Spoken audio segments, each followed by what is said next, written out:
what's up, all you burner stoners and potheads, and especially all you gardeners out there? This is Mr. Weedman and Big Earl with the Grow Hour. Big Earl, my brother, how the hell are you? What's going on, man? I'm doing good. How are you doing? I'm doing great. You want to know why? Why? Because we got Seattle Chronic back on for his Burpin in the Bag episode. Captain Stubing, how the hell are you, my brother? I am doing wonderful, my friend. It's great to have you back on again for Burpin in the Bag. And before we get started, Big Earl and I are going to smoke. And Captain Stubing, we talked before we started the show, and you said you're on a TB break. Tell some folks what you're doing right now to kind of kick it in a little bit, though, even though you're not smoking. All right. So myself, I am taking a tolerance break, which is just something I do around this time of year every year. But I basically make hash rosin edibles just to kind of cope with daily pain, things that I usually deal with smoking. It also helps with having to lower my tolerance, not having to dab or take as many bong hits. And it's for overall health. The older you get, we kind of got to start taking care of ourselves a little better. So. Yeah, I love that. I'm an old man, and I'm actually under the weather right now, but I still fucking showed up to this show because I love it and I wanted to talk with you. But that is a good point right there. Taking care of yourself, even when you're younger, middle-aged, and older, taking care of your body is so important. And to lay back on, Earl and I were on the practice yesterday, and he was ripping from his packs yesterday. Cut down a little bit of smoking every once in a while is not so bad for your lungs. We all smoke a lot. Yeah. You know, trying new strains, smoking on shows, hanging out with your friends, whatever. Some people smoke every day from the time they wake up, from the time they go to bed. It's okay to find a different way to consume your cannabis to get your medicine. Wouldn't you agree, both of you guys right there? Absolutely. Oh, yeah. And it's important important. and to reevaluate your relationship with the plant. Like your relationships are constantly changing, and your relationship with the plant constantly changes. And to be able to step back and be like, all right, how is this? It's a huge thing. I think we need something we don't do. I don't think we talk about very much, but can really help people. Just kind of normalizing about that. Yeah, What's your normal? Oh, go ahead. Sorry, go ahead, Captain. I was going to say, what's your normal? as a breeder. What's your normal? Yeah, what's your normal TB break? Well, I mean, it all depends. So, like, usually I'll do like a 30-day at least. It's also to kind of break the smoking cycle, just because I kind of have, as an addict, like coming from a background where I was hooked on opiates in my 20s.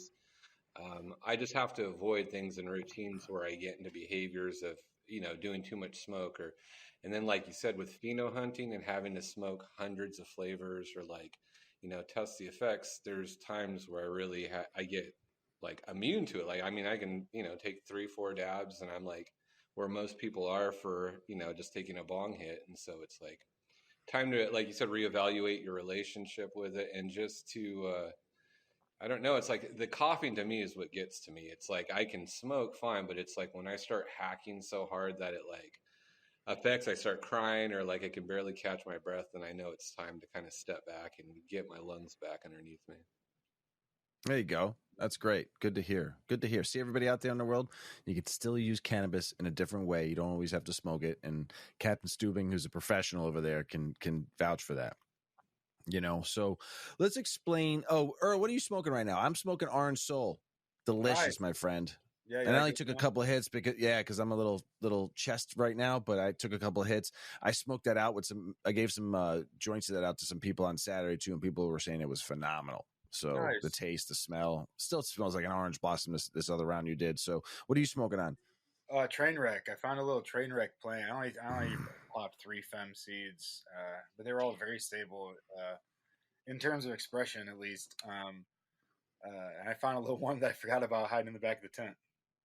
So are you going to be able to do this show? Because the last time you and I smoked Trainwreck together, we were wrecked. Yeah, that's true. I think so. I hope so. That's true. We were. He bought some Trainwreck to the house like a couple months ago. Earl, myself, and Mrs. Weedman were out back, and he rolled a monster, and we smoked that whole monster though too. That was the other point. We didn't even like leave. I think I'd left like a little nub for after you left, and I was confused. Well, it was a good smoke. I hadn't been confused like that in a long time on some fucking weed. That was some heady, phenomenal tasting, phenomenal rush to the brain of like, what was I doing again? Where was I at? Yeah. What part of life am I in right now? That was some good shit, Earl. That was some good fucking weed. We'll have to do a bigger hunt of it. I only popped 3 seeds. It was CSI's S1s, and I only popped 3 seeds, but they're all really good. They all were just like that. They're all very like you could taste the train wreck in all of them. It was nice to see it not all over the place. Yeah. It was good. So before we get started, Captain Stubing, glad to have you back. This is your Burpin in the Bag episode. This is the episode where we have you come back on, and this is your show. Big Earl and I just get baked and listen and learn and have some fun, ask you some questions, but this is your show. So this is Burpin in the Bag. So what's been going on since we had you on the show last, which was like a month ago? I'm so glad for you to come back on this quickly. It's awesome. So what's been going on since we talked last? I've just been kind of getting a plan together for breeding work that I'm diving into. Pulse Grow sent me their new hub setup, and so I'm kind of dialing in an experiment, just running some analytical data for them, just trying to basically see on how 2 beds compare side by side with the same clones, and kind of doing analytical data at the end of it. And so I have an experiment with Pulse going on, and then just planning out breeding, because I took 6 months off from just to spend with my family and kind of take a break from stressing about what I was going to do in the garden. And so I really just wanted to develop a new relationship, or I guess the relationship I had with cannabis and the plant, to where it didn't seem like a chore, like I'm having to run through things, and it felt overweight on me. And so just taking a break, coming back to it, looking at plants, and then reevaluating my selection. So I've been planning on what I'm going to do for my next breeding project. Resetting and refreshing is so clutch when you do what you do, both of you do, for a living. It is. I tell this to all the people all the time. I'm a home grower. I don't grow a ton, but I give myself a few weeks off after I do a grow, just for my home grow, just to because it takes a lot of work. You got to watch those babies a lot. Yep. So it's great to hear that you refresh, you reset, you found a balance in life, spend some time with your family. It's great because you put a lot into your craft. It's a lot of work, a lot of time, a lot of energy, especially when you're trying to grow and breed and find seeds that are going to be your next winners, or find males that are going to be your next winners, and find females that are going to get you what you need. I mean, it's all up here. A lot of note taking, a lot of analytics and data to get you where you want to be at. So it's great to hear that you refresh, you reset. Now you're back to work and doing some different things, some data analytics and stuff. Sweet. On the last show, we talked about different cannabinoids, and thank you for that because it was awesome. What are some you have that you enjoyed growing the most? Oh man, so there's quite a few different cannabinoids. I mean, varins in particular have been what I've been like really ramping up on, trying to get my CBG stock back up, just because I had to get rid of a lot of plants. Other than that, it's mixed ratios. Like my personal favorite are kind of the type 2s, 1-to-1s, things that have equal measures of different cannabinoids, and just finding like 1-to-1s that wash well or translate, because a lot of CBD dominant stuff tends to be more sappy when you wash it, and so it comes out a sticky sap texture. And just trying to find other CBG dominant plants that wash well, and just so that we can have a multitude of cannabinoids and solventless extracts. Sweet.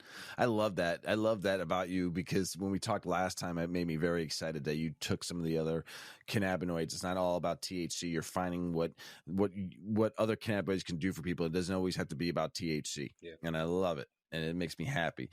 Now here's the question. How hard is it to get specific type of cannabinoids you grow? Like, how do you grow? Can you grow specifically for CBG? Can you grow, because it's the mother, it's where all cannabinoids come from, but can you grow specifically can you grow the THC out of it? Because we've grown it so where it was just only THC. Now that you had to reintroduce a lot of these new cannabinoids, how hard is it to do that? So it's not super. I say it's not super difficult, but again, you just have to know what your intended outcome is. And then with CBG plants, it's weird because there's like two pathways. And so basically, when you have, say, one parent stock that goes to the next generation, well, some of them are going to be CBD dominant, and then some of the outliers are going to be CBG. And so you basically have to select from those and then rebreed the ones that are going the correct pathway, so that you can find CBD dominance. And then from there, you need to find the lowest outliers with a lower THC level and then kind of breed through selective breeding to get that outcome. But it's definitely something that I've done it with CBD. That was kind of what I did through the 2000, I think 13 to like 18. I probably created 20-ish CBD dominant cultivars, and kind of moved on to CBG, and I had to get rid of a lot of stuff, start over, and then I started working variants. And so it's um, I think those are kind of the biggest cannabinoids that I'm focused on at the moment. I mean, there is some that have promise with CBC as well, and then CBN dominant stuff. But a lot of times, that's not really a huge interest because I mean, you can just let material degrade and get the same effect, and so like it's not as a desirable outcome as like some of the other minor cannabinoids that basically the only way to get them is to do post processing. If you Ooh, what's that? So I don't know what post processing is. conversion. So basically, you can take CBD and you can convert it to Delta 8. You can convert it to Delta 9 to THCPO. Like there's just THCO. There's different ways of basically being able to manipulate it and post process the material into a specific cannabinoid. And that's they're doing synthetically that way though to get there, because correct. those are very, like, Delta 8 is grown in the cannabis plant, but it's so minute. Could you be able to grow that to where it's just strictly a Delta 8? I have a few plants. So mud honey was one of them that actually came out with higher levels of Delta 8. And it wasn't, I mean, it was in like, I think 1% range, which is still incredible for a plant because they're usually in the 0.1, like, I mean, very, very minor. And so it's possible. It's just analytical labs aren't necessarily trustworthy in terms of cannabinoids. Like you have to find a lab that will test specifically and they have it on file and that the levels are correct. And so I've had, like with Varins specifically, I've had 4 or 5 labs, and I'll run the same exact material through them and I'll have different results through every single one of them. Some of them will test not even like showing, so one may show 1 to 3% because they don't do any variants. They might have seen 1 or 2 plants. They have that in their base file or whatever. And then another lab who's dealt with it for, say, I've sent them tons of different stuff. They've dealt with other breeders or other plants that are high in it. They tend to provide a better service because they'll give me more of a factual, and I think it's just to do with science as well, and how they take the sample, calculating.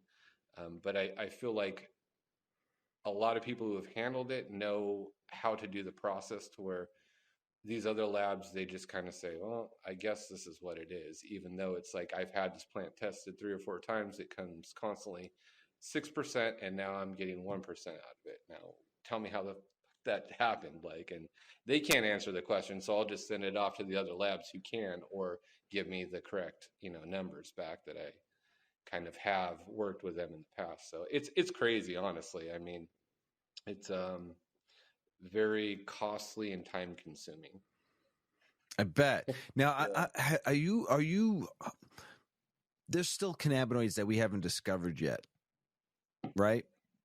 I mean, they're constantly discovering like terpenes, flavonoids, cannabinoids, and what is it, like THCO, acetate, all these other HHC. Yeah, exactly. I mean, do you think you can? Do you think you'll ever discover one that hasn't been found yet?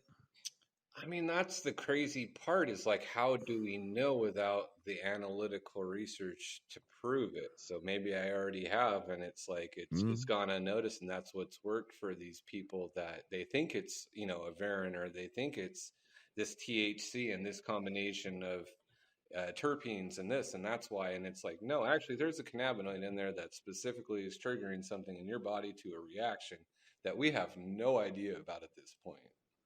So, I Right. mean, it's very well possible that we're kind of dealing with stuff that we have no idea, especially with like land races and a lot of the hemp lines that I kind of grew out indoors. You get different variances wherever they're grown.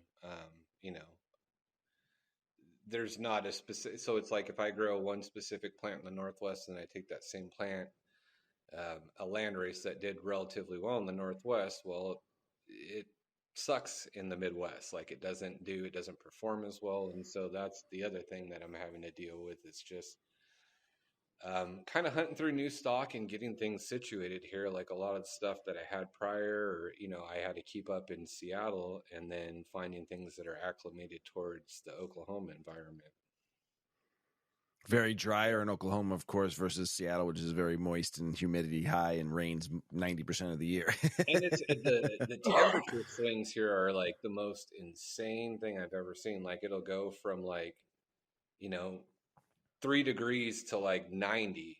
I mean, in a day, like you'll wake up and it's freezing and ice everywhere, and then by like 4 or 5 o'clock, it's like some days it'll be 70, some days it'll be 50. It's manic. Yeah, that's hard. It's crazy. Well, that's so awesome. I know Earl's got some more to talk about, but I get excited to hear about, you know, different terpenes, cannabinoids, flavorants, flavonoids, esters, and all that stuff that you all are discovering. And like you said, you might have discovered a cannabinoid that has been missed because you've been doing it for so long to look for different cannabinoids, minor cannabinoids too. So it's exciting to maybe one day you'll be able to see something on a test that you discovered, which would be dope. Yeah. That would be cool, especially with all the different ones. And like you said, every different situation. So you're like, oh, this grows this high CBG only under LED or whatever, you know. But Yeah. you talked about 1-to-1s, and then you talked about 1%. So 1-to-1s are usually, right now at least, just CBD and THC, right? And then I no, I mean that's what a type 2 is considered, is equal ratios of, you know, 50-50. But I mean, I have type 2s of like multiple cannabinoids, and so there's like THC to CBG, there's CBD to CBG, there's THCV to CBDV. Trying to think what other ones that we have. The other one that I've really been going for is the 1-to-1-to-1. I Oh, the haven't. trifecta. So I've been working on this. I've been talking about it for a long time, but it's like I can seem to get them down to 2-to-1-to-1, but it's like I still haven't nailed. I get these weird swing ratios, and then it ends up being like 2-to-1-to-3 or 2-to-1. You know, it's never consistently come out, and maybe I'm just missing the outlier, or I'm not popping enough seeds to get where I'm looking. But it's like I'm still not. You know, I don't have a piece of paper showing here's exactly 3 of the same levels. So I do have some that are pretty darn close, but again, I'm a perfectionist in terms of that. And so it's like, that's something I've really been looking forward, is trying to find something that is, you know, equal parts done through genetic breeding without CRISPR or any other, you know, genetic editing software, or um, anything like that. I mean, just through old fashioned breeding techniques. Yeah. I like to hear about the one. Hold on, Earl. Hold on 1 second. I like to hear about the 1-to-1-to-1. That makes me excited. The trifecta, the triple threat. What are the 3 cannabinoids though that you were trying to get the 1-to-1-to-1? Sorry, Earl. So, no, originally it was THC, CBD to CBG, just because I felt like those initially worked so well for me. Then I started to find out CBD, the more I used it, I needed less of it. And so I would be okay with like a 2 or a 3 to 2-to-1 or something like that, where it's, you know, um, it's more about the levels being correct for what I need it, rather than just having like bragging rights, or this is, you know, I created this. I think for me, it's more about what works for people. And so I think that's kind of why it's eluded me for so long, is just because I'm so moving over to this project or this. And so I feel like taking this step back and really like looking at my goals and saying, okay, well, that's something I've had, in the past 5 years. I've been looking for this many plants, and I still haven't been successful. So that's on part of my agenda, was kind of dialing that in a little bit more. Yeah, that'd be awesome. That'd be. What are those percents looking like? Like at your 1-to-1-to-1, is it like 5-5-5 or like eight Yeah, and eight that's eight? kind of 6-6-6, 7-7-7, something like that is what I was aiming for. But I mean, in reality, 4-4-4 is probably what you're looking for. Like when you first do, and that's what people, so everyone's so enamored by, cannabinoids being 30 or high percentage in this. And it's like the baselines at which these minors, because they're minors. And so when you convert them, they're going to be in minor ratios. And so it's like, when I started to see it be in the 2-to-4 range, and then all of a sudden you pick something that's dominant, that swings out and it's in the 4-to-8 range, then you kind of have to go back, rebreed the other one to be higher. And so again, it's just like between having to choose plants and then do the analytical stuff at the end of it, pay for testing, 100, 300, 500 samples at $50 a pop. I mean, it costs a lot of money to do that shit, and that's what people don't realize. It's like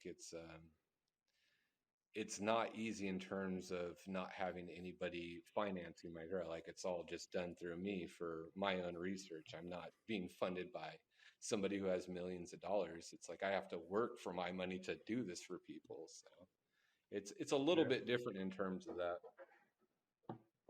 So support the small business owners and growers instead of supporting big corp. So these folks here can do the research that actually you really need.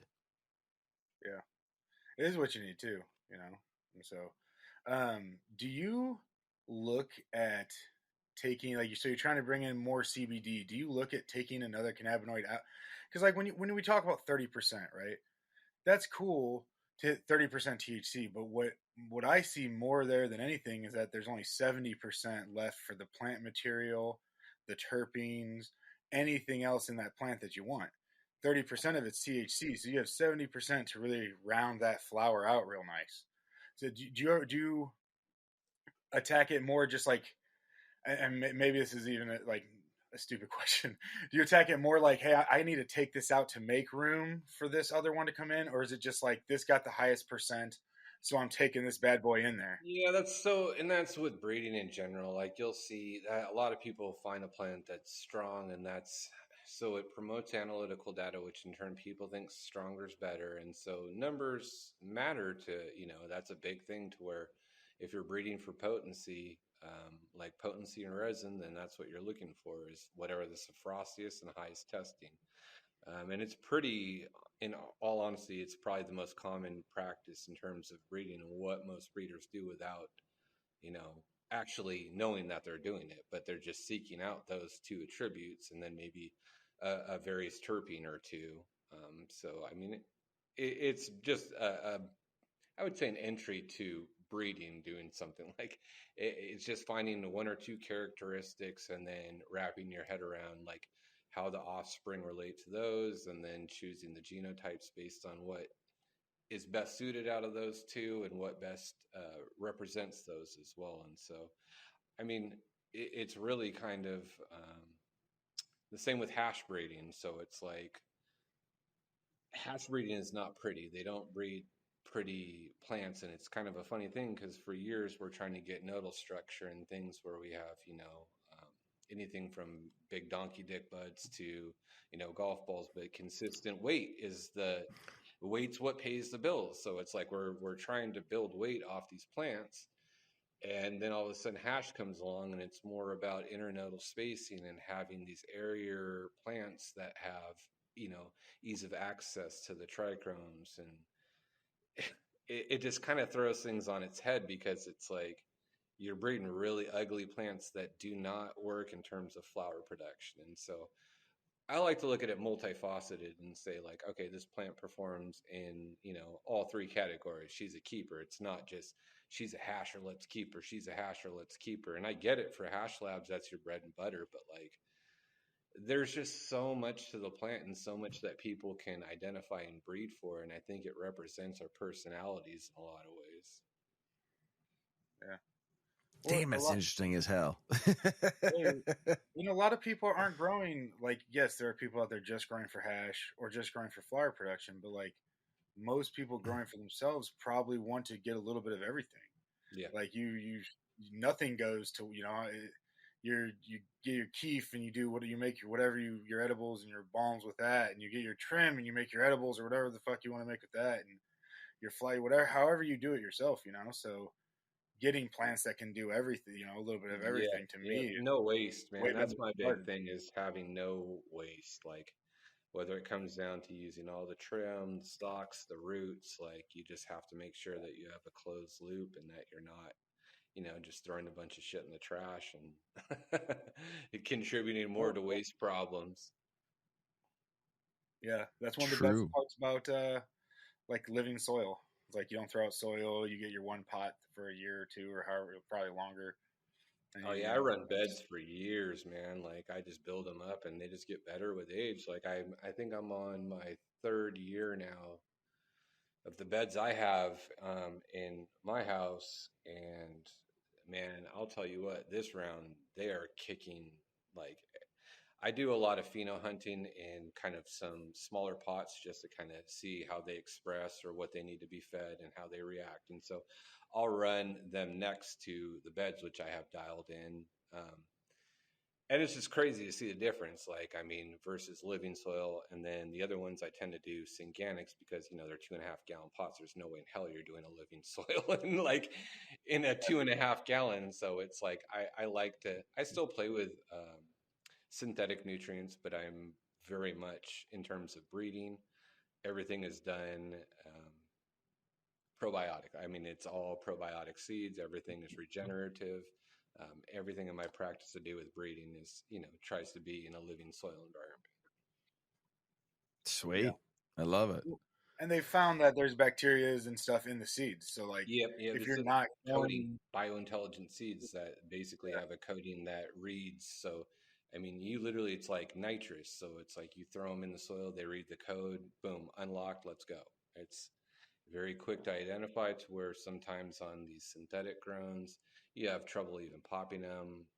When they do, you get a small percentage that actually have vigor to them, which you're usually looking for in genetics right out the gate. It's probably the thing I look for in seeds. First off, like whatever takes off the first is kind of what I have my eye on. I look at the outliers from there, and there's things I'll find characteristics that I'll breed with, but it's usually whatever is the most vigorous, the strongest, that has, whatever other traits that I'm looking for. But vigor is definitely the most in youngins, like, and then how they respond, like immediately if they get any sort of wilting, rotting, or the percentage of those as well. Yeah, interesting. Sure. Do you follow like Jeff Lowenfels and all that kind of stuff? I know he's big. Yeah, I've met him before, and nice. Back in Washington, I met him on Vashon Island through Shaping Fire. There was a book signing there, and so I got to sit and talk with him, and Dr. Ethan Russo as well. I've got to sit and chat with him just because we have a few issues with autism, CBD, things like that. My son has autism, and so again, breeding for things like that were very important to me back when medicine wasn't around, and so I was the source of my medicine for my family, and so it was very important to me to get things right. And then hearing things from people who were doing it on his level or through his education and what he was doing, it was just it was really cool to be able to hear from somebody that I'm doing the right thing, like somebody who's a medical professional, like it was one of those things where you kind of feel like you're on the right track when sometimes you feel like, why am I doing this? Or all of a sudden someone comes up like that and says, oh, I really enjoy your work. You're like, oh, cool, okay, keep doing this. Yeah, a little validation. Oh yeah, that's cool. So we see so much CBD and THC out there. what do you think the next big one's going to be? That, I mean, I've seen them edibles, CBG and edibles now, THCV. That was supposed to be the next big one a couple of years ago, but I don't think it really got to where people were talking about as much. But CBN is the big one right now. The last 3 or 4 years, CBN has been right. Which one do you think the next new wave is going to be? Well, so I mean, it's really weird because it seems like anytime they're finding, it's just it never seems like it's going to be like CBD was. Like it was such a big discovery, and all these people hopped on the train, and it's like it was such an open movement because of the like hemp whatever movement behind it. I just don't know if it's ever going to be. Unless they find something that is like it's like, what is it, THCO, or like you said, the other ones that is supposed to be 100 times or 10 times stronger than Delta 9 or any of the THCA, or I really don't know. I mean, I think I banked on Varens personally. Like that was kind of my thought, just because of the medical benefits that haven't, they're still being discovered. They're being run through by corporations. It seems like it's a big draw, and it's kind of more of a hush thing. I thought Varens were going to be it, but it seems like people just don't really care about it. Like it's really weird. It seems like everyone's enamored with purple weed still, so nobody's really. I can tell you in my experience, the full plant, no matter what that excuse me, no matter what that really is always way more beneficial with like balms and stuff. Mm-hmm. Using like a CBD isolate or a THC isolate or anything in there compared to just a simple keef. The keef is that's the Beagle Balm I dropped off for you guys. Amazing. Weedman. Amazing. But just there's something about getting that full plant, that full or more of a full representation and everything doing its stuff together. And when you get those 1-to-1-to-1s to ones, it's going to be super badass, because that's when people are going to realize like it's going to be such a different feeling. I feel like it's going to be so different.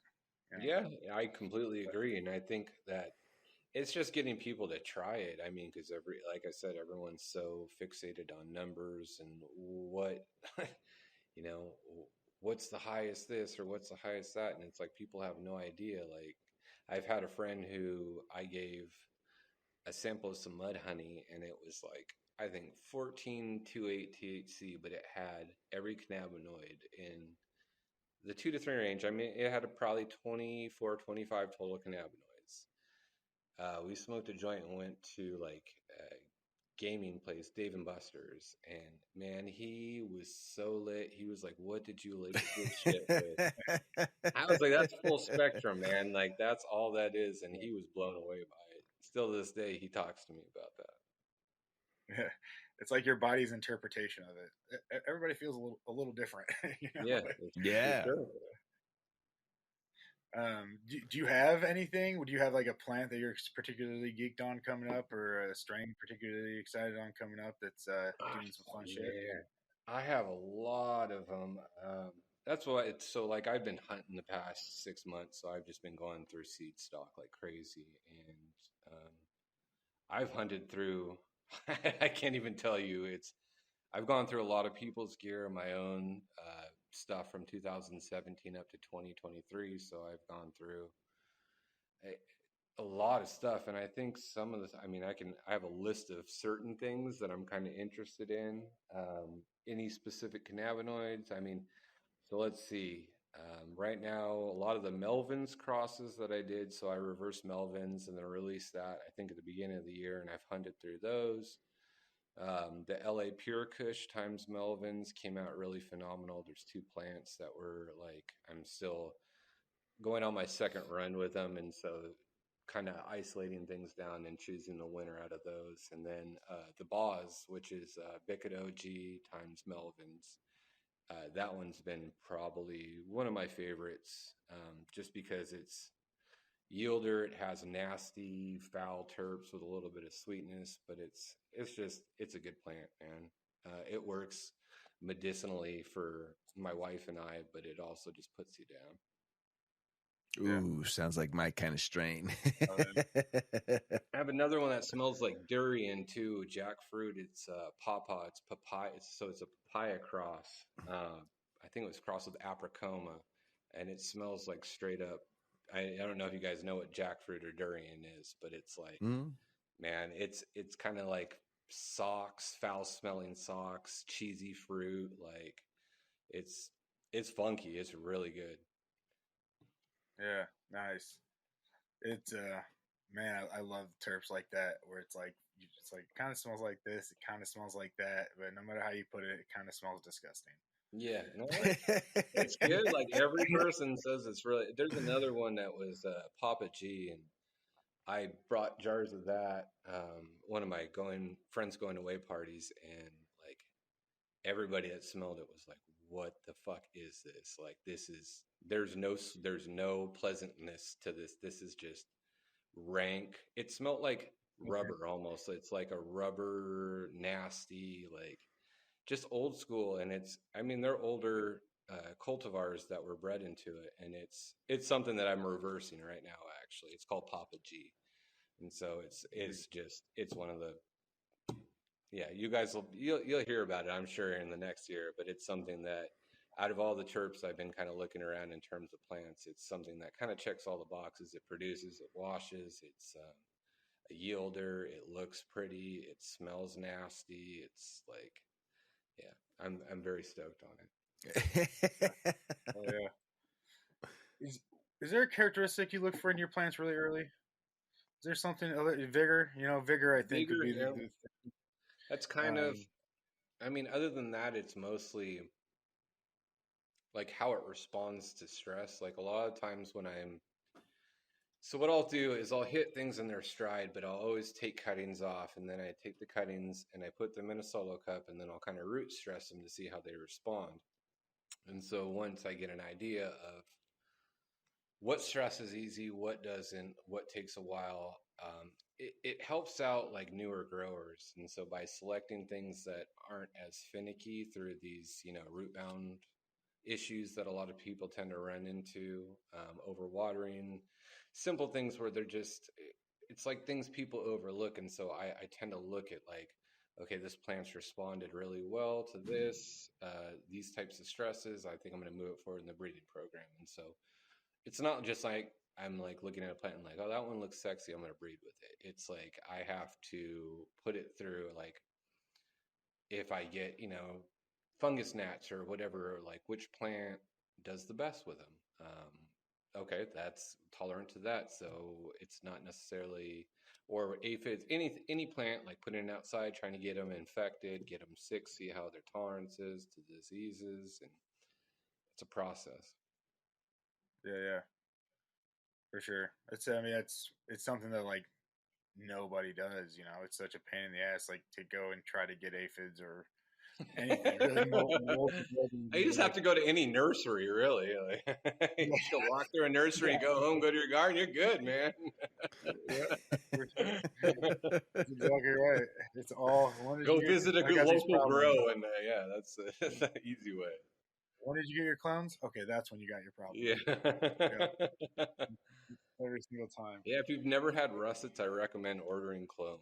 Like, if you just order random Oh, clones, you can deal with all kinds of pests. and then just fucking burn the house down. Yeah. I fucking russets. I got russets twice in a row, and it was like a 6 month ordeal. I'm never gonna fucking lose those little bastards again, though. You know, I learned a lot. Sulfur, But, man. Sulfur. yeah, sulfur. Quite a I bit like sulfur. sulfur. It's the only And I thing. like dicync, dude. Those fuckers, though, man. If they, and just to know when to admit defeat, because if they're in there, if you're not knowing what to look for, and they're like really populated in Yeah, there, you're done. No, they'll reproduce. getting rid of Essentially, them. it's not. Yeah, yeah, exactly. Like getting rid of them isn't really a thing. Like you're just fucked. Yeah, Like you there's have to catch. always, and that's what people don't realize. They're going to be there. It's like the pest pressure. Basically, you're having to push it to a level where it's not affecting the plant's, sap count. And so it's like I've learned that like you have to learn what kind of like kills the pest, and then reintroducing beneficials as well is really important. Um, I'm constantly doing that. Like I'll do a spray, especially when I notice my sachets are kind of losing if I don't have banker plants or things like that. And I'm usually relying on. But if I have an issue where you don't have those and you have to introduce sachets, wait till they're kind of dead, spray over everything, order new sachets, and then like nematodes as well. But it's just making sure that you have a constant, revolution of beneficials. Yeah. That's one of the best parts about outside, in my opinion. You can get like a bunch of flowers and everything's beautiful, but it's also acting as like this pest barrier kind of and attracting some of those bugs you love and stuff. I don't know, but indoors is a little trickier, but I run banker plants indoors too, man. yeah. I'm very, yep. I in that soil, in a living soil, I guess it'd almost be. Do you run like a cover crop over that too to keep like your moisture down in your soils and stuff? I used to, but it's not so much with the indoor stuff.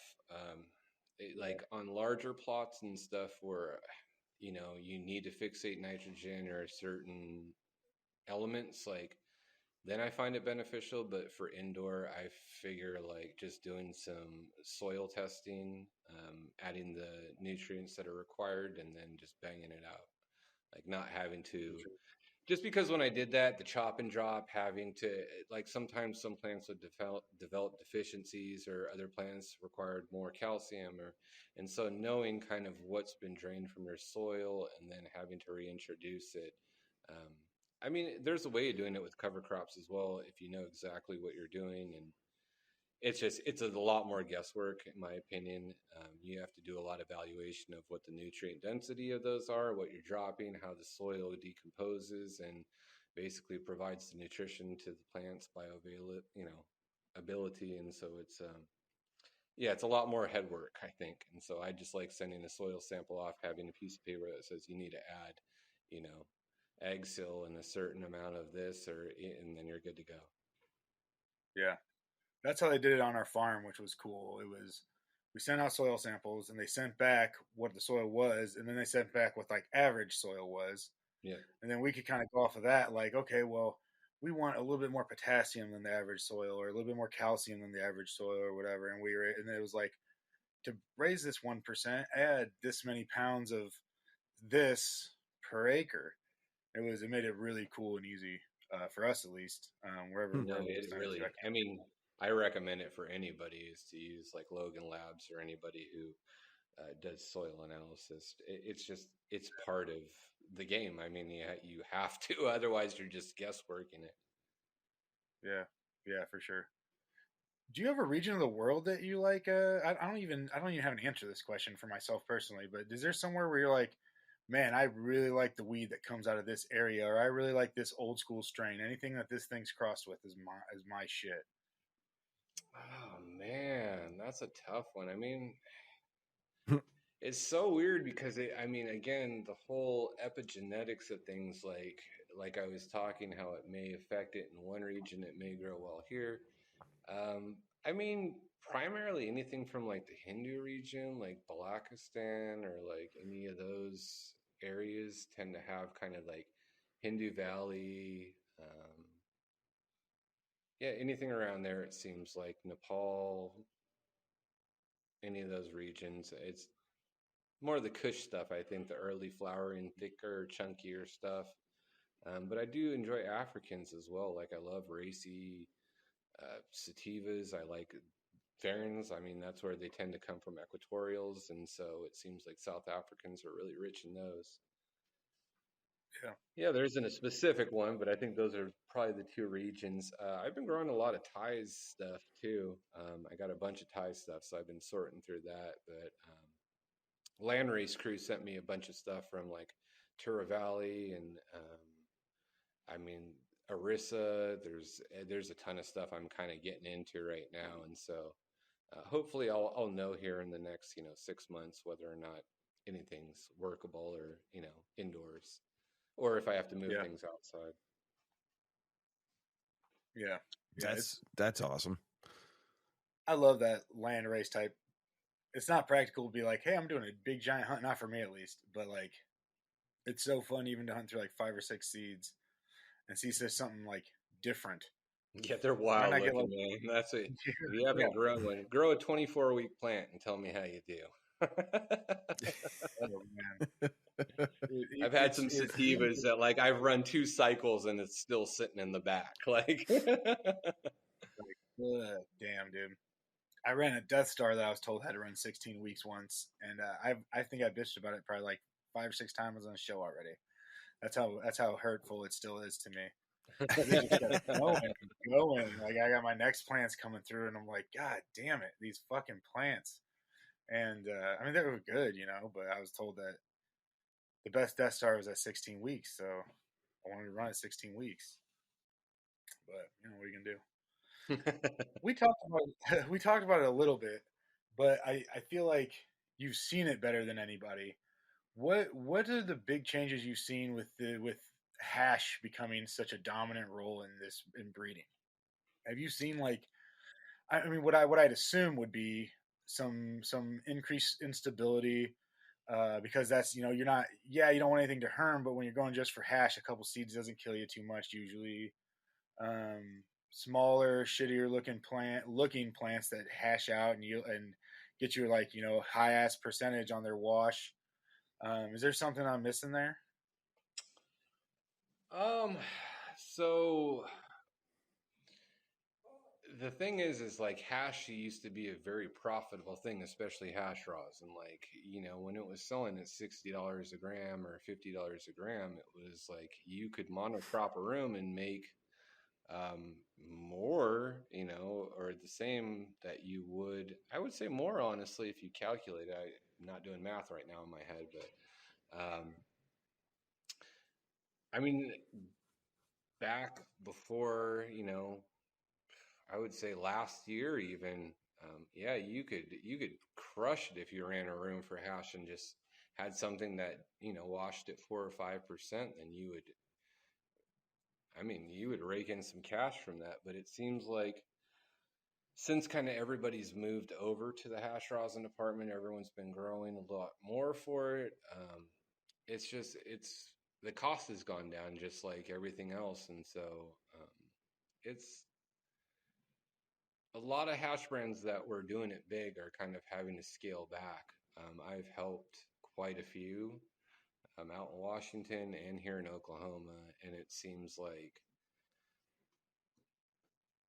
they're all kind of trying to do their own in-house thing now. Like a lot of them are looking out for the next big thing and stuff, and then they're just realizing like it's all about finding what plants work for you, what dump, what can calculate a profit, and what sell. And so it's a lot of work. In all honesty, and I know a lot of people that are doing it. I've grown out crops for hash quite a bit. I actually made hash this morning.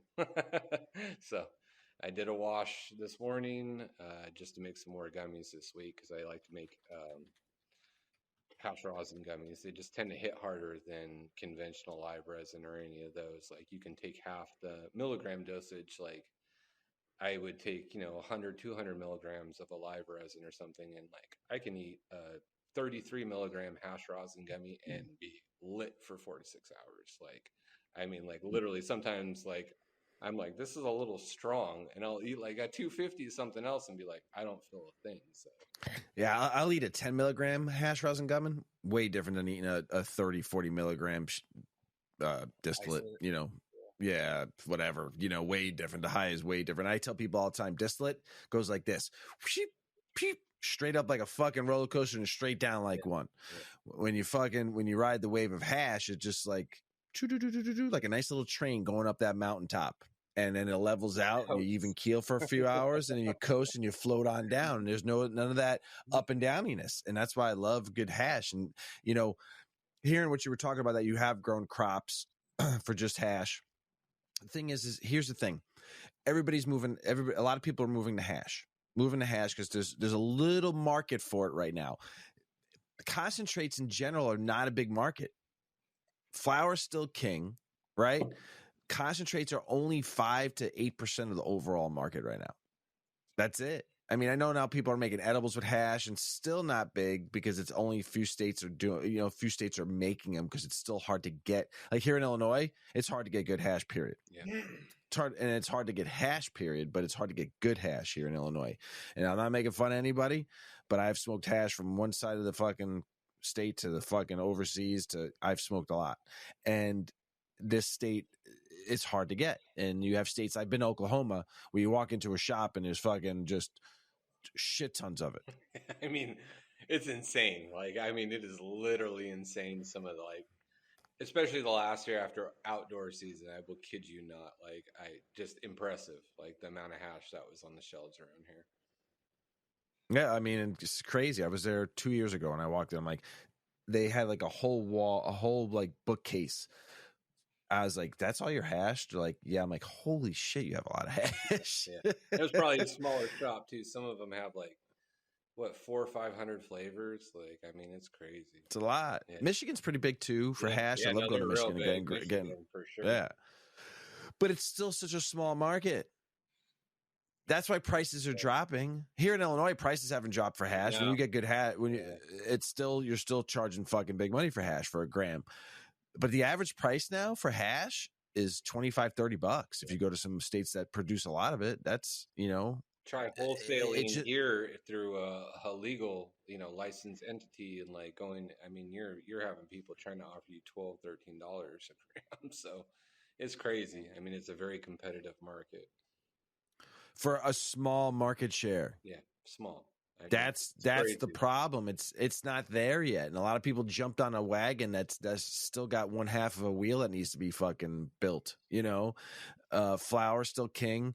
You look at vape pens are growing, but this next biggest thing that's growing right is edibles and friggin' pre-rolls. Pre-rolls, are starting to grow. You ask any dispensary, they sell, and it's going to be pre-rolls. Best money maker to make, because it's like a grab and go item. Like you go to the I talk to people about weed all the time in dispensaries. I'm like, what is the biggest place? 50% of all the sales come from in a grocery store. Dairy, nope. Produce, nope. Meat, nope. The fucking aisle when you're checking out, the gum side, the candy bar side, and the magazine side. Yeah, that's what a pre-roll is. Yeah. A pre-roll is like your grab and go item. It's you're walking out of the dispensary and your bud goes, I got pre-rolls for $4. Half gram or full gram? Full gram. I'll take one. Illinois, they're still charging $13-$15 for a fucking full gram fucking joint, but it's crazy. But you can, thank you. It could be your grab and go item. You can make a killing on pre-rolls. Yeah. It's up 12-13%. If Canada too, it's up. Infused pre-rolls are even more, even though I don't like really smoking infused pre-rolls that much. But I like just a good straight, if someone gives me some good weed and a pre-roll, I'm excited, Yeah. So that's that grab and go item that I just talk about all the time. But it's just like I said, small market for hash. It will come. I like going to people that make their own hash in their home. I've smoked some phenomenal fucking hash that people make. That is just like they know how to do it right, and it's so good.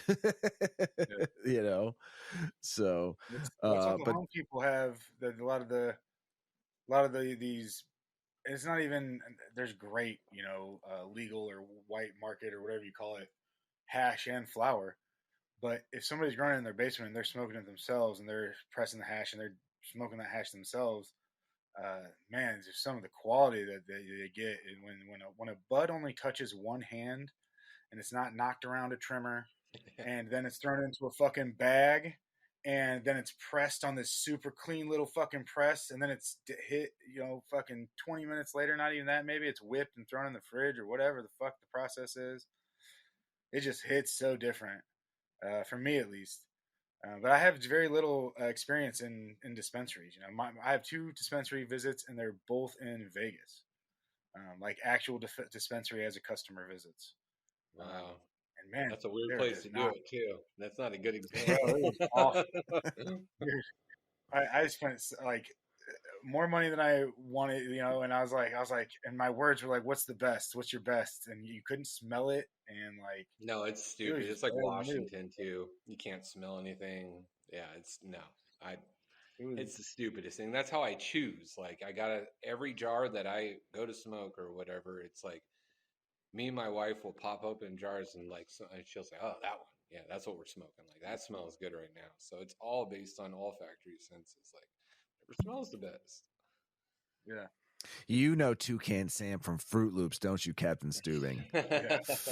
Follow your nose. It always knows. Yeah.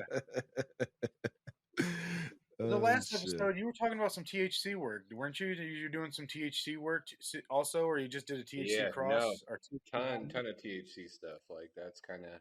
I've been really more just because I've done mixed cannabinoids for so long. It's really refreshing to just get back to breeding like flavors that I love, like stuff for just friends or myself that I really enjoy to smell. It's like about terps with me, like I said, and so it's like things that I find unique or weird that I'm not smelling in every fucking bag or jar that somebody's giving to me. Like it's like the same, oh, it's gas, it's gas. It's like, man, you guys have no idea what gas is. Like this is not gas at all. And so I think for me it's finding the most unique and just weird smelling shit I can find personally. And like for me to say that, it's like I'm looking for some weird stuff. Like it's got to be kind of offensive but pleasant at the same time. Yeah. Like you're almost like ashamed to like it. Like it forces you to like it. Sometimes, yeah. You know, you're like, Yeah, the man, baby this is shit stuff really where it good. smells like vomit or puke or like Yeah. shit. Yeah, it's like, no. People are like, it smells disgusting. You're like, no, that's wonderful. It sure does. Yeah, you're trying to describe to somebody without using the word like dumpster or piss or something. And you're like, It's all of that's those really actually, so that's it's all just I what can it is. say. Yeah. Nice. That's cool, dude.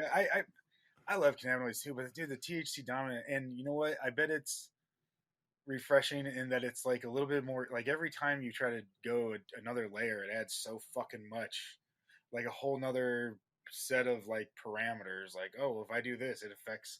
I'm going for CBD and CBG, and if I do this, it affects this one negatively. But just going back to Well, THC and just fucking hitting it, I bet is nice. a lot of the THC stuff I hand off to friends too who have licensed farms, and so they'll do pheno hunting, and generally they'll kind of hit me back with stuff that they find. And I had a good friend here in Oklahoma, ATG Acres, Aaron the grower.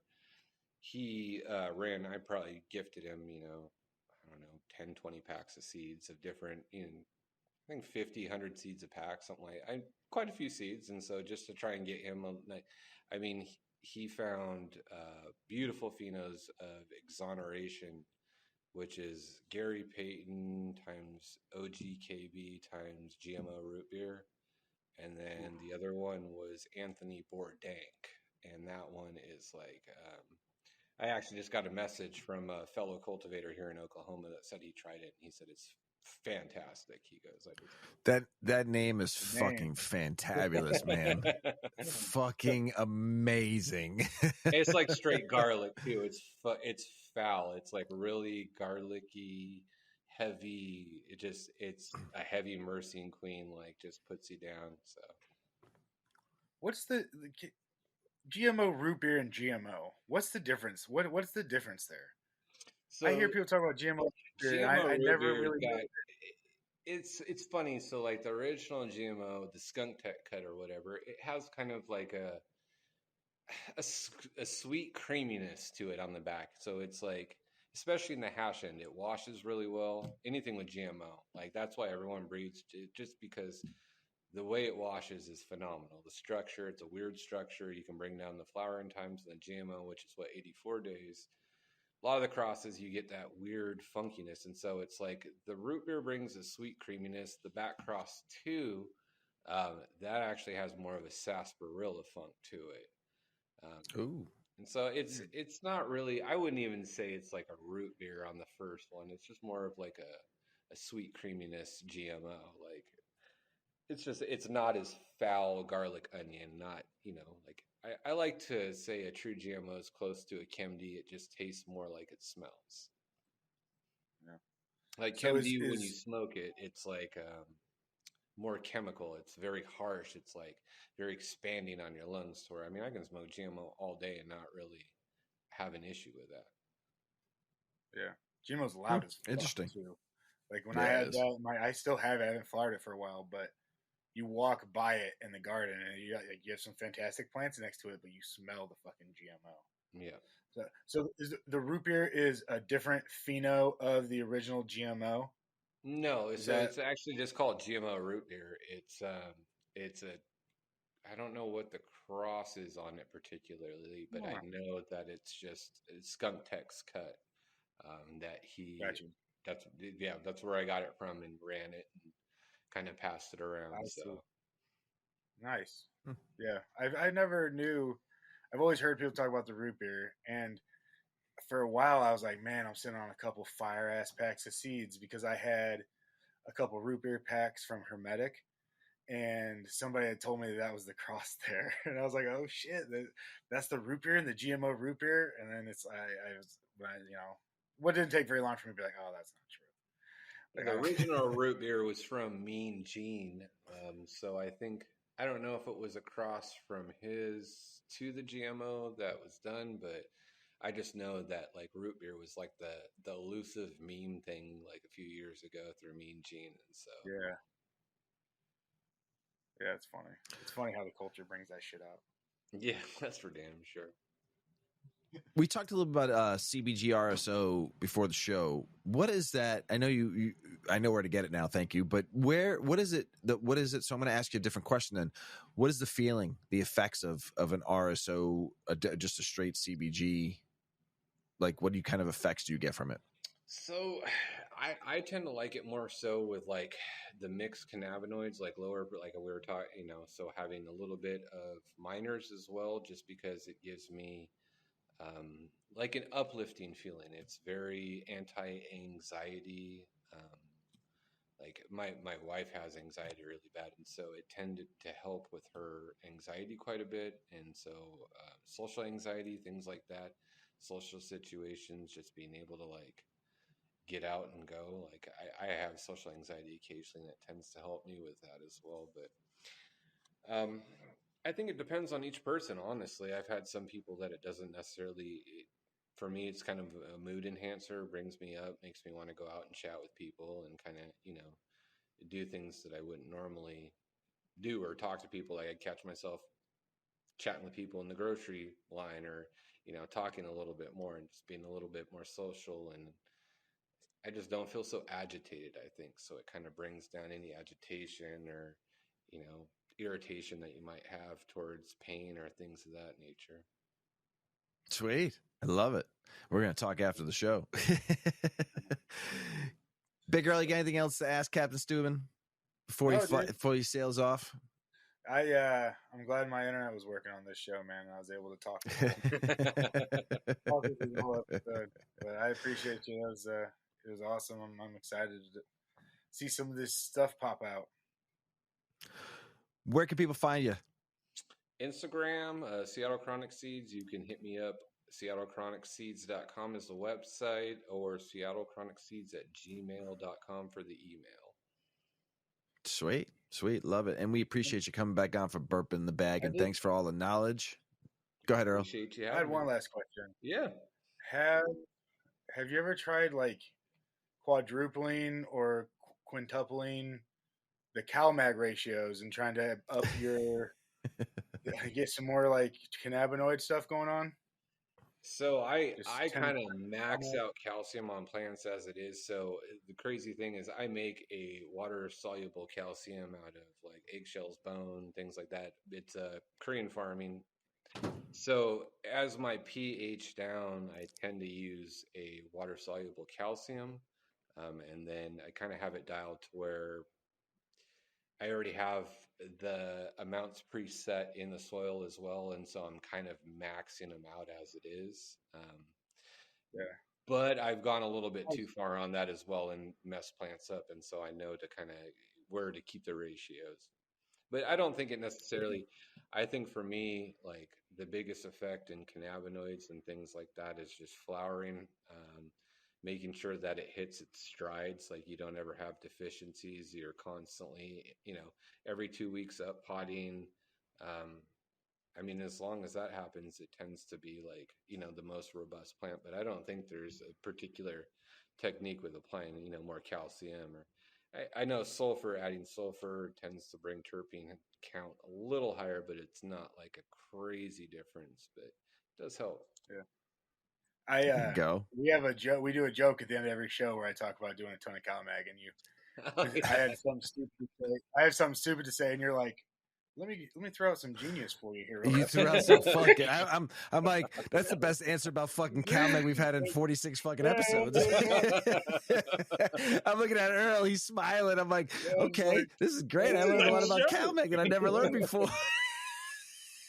Everybody, Captain Stubing, thanks for coming on, Big Earl. I love you. Everybody, don't forget your CalMag. Peace.